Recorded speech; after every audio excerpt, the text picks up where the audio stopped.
Welcome to episode 282 of the Bear Trap on the Boomer Bust channel, a Bears podcast by a Bears fan. I'm your host, Terry, and enough. I'm not gonna do it with y'all. I'm not gonna do this pace thing. We're gonna talk about this Lions. I'm not gonna do this with y'all. But we're going to talk about this Lions game because I know people want a space to talk and go back and forth. Me personally, I wasn't even going to do it because I was just like, this is kind of sounds like a broken record sometimes, but that's how it goes. But yes, I decided, okay, let's talk about it because I know everybody's got their feelings and opinions.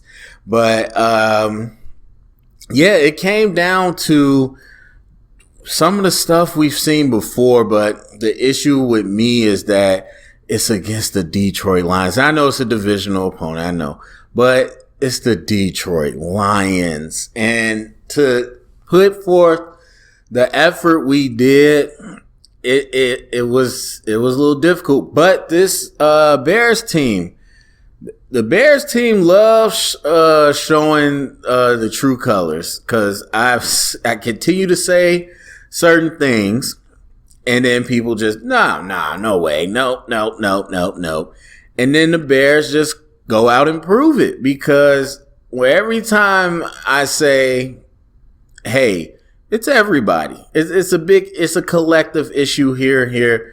No, it's because Akeem Hicks is out. Well, Akeem Hicks was in, still had an issue. Well, it's because Roquan was out. Okay, Roquan came in, still had an issue. Well, it's because Nagy was calling plays. Somebody else calling plays. Still have an issue. Well, it's because of Trubisky. Foles comes in. Still has an issue. Well, it's because of Foles. Trubisky comes in. Still have an issue. So people gotta understand this Bears team gonna keep showing you that it's an issue throughout. And so when you're talking about the defense, well, when you first talk about the offense putting up 30 points, which we rarely ever do, and then to have the defense, for the most part, I mean, obviously there's some issues with the offense, but for the defense to allow that many points, either way, they allowed 400-some yards by Stafford. To have a team of the Lions' caliber to be in it, that was the tough part to swallow. I mean, and it's hard to say. I mean, the ball got spread around. You saw a rushing attack that was more effective than it's been most of all year, and understanding it's who it's against. And that was the thing that was annoying me a little bit because I already heard people about to wave the flags because we beat the Lions and talk about how good we looked. And I'm just like, oh my God, who you play matters. And so I think that point is even more emphasized once we lost.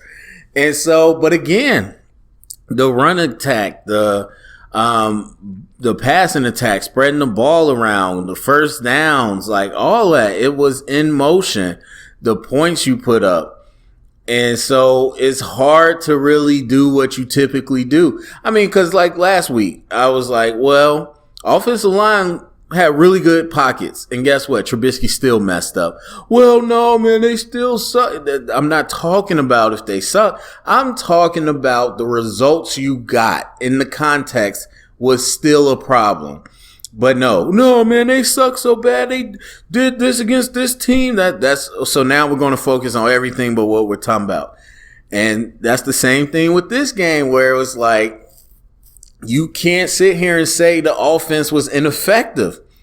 Well, but against this team, they did this, and then this week, then they ranked this. I'm not saying they're not ineffective. I'm saying that for this particular game, you can't blame it on that. So if you want to attribute all the issues to one certain problem, but then when that is no longer a problem and you still have issues, then that shows you that is not just on that one thing. It's not just on that one player, that one unit, just the O-line, just this position group, just this, there's a bigger issue. Now, for the most part, I still think our defense is one of the best in the league.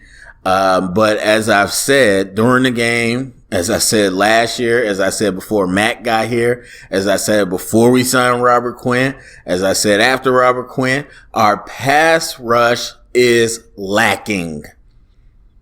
And what gets me is the Johnny come latelys. Those are the people that make me laugh, because when it's one thing, some of you were on the train from the beginning. Hey, I feel like this. And so you got a right to stand in here and say that.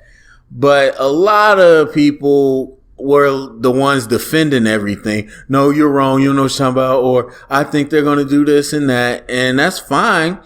But when you didn't turn out to be wrong, don't try to jump on the train and tell me what's what when you weren't even here.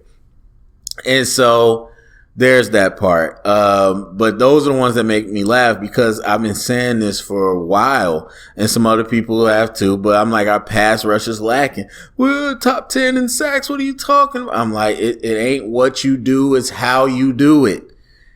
And that was shown. That we came out there and we just were not able to generate enough pass rush to make it an issue.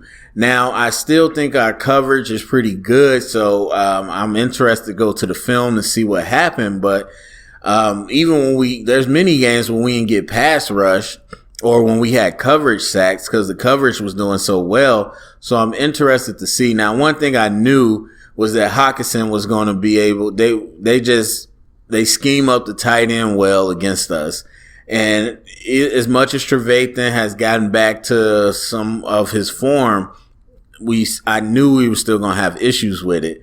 And so that was part of it. But I feel like, especially without Golladay, we should have been better. So I'm interested to go to the film to see what it was. But the point being, when you look at all these things, like if you ask me, okay, well, if you're saying, hey, look, there's issues, no matter what, then what's the thing? And to me, I'm like, it's coaching. That's why I've said that for so long. It's coaching. That to me is a big issue when you continue to have issues throughout the team in different areas. And so, but I've always said that with Nagy for a minute, like that the coaching to me overall, whether it's how we're prepared or whether it's the way we attack, with our mentality, it's an issue. And so we'll get to the film. We'll get to the down and dirty parts of it. But overall, I wasn't shocked. I was sad, but I wasn't shocked. But I'm interested to hear what people have to say, where you did see the offense operate the way you wanted to. Obviously, they put up 50 points and, just straight gun it that way. But this is what we always said. If we could put up 30 points, if we could rush for over 80 yards, we should be winning games. And not only did we not win, but it was against the Lions. So I'm sure people are ready to throw Pagano under the bus, because it's all this revisionist stuff. Like, even one of these comments I read, like, we running zone. We're a zone team. We always ran. When we win, we're running zone. Like, so it don't matter though. Like, if you run zone and lose, you should have ran man. If you ran man and lost, you should have ran zone. If you ran the ball 50 times and won, oh, it's cool. But if you lost, oh, why wasn't you passing? It's revisionist. That's what fans gonna do always. But, again, we're here to be better Bears fans. So go to the comment section. Let me know what you think. Share it around. Get the conversation started. Thumbs up. Subscribe. And remember, stay up and bear down.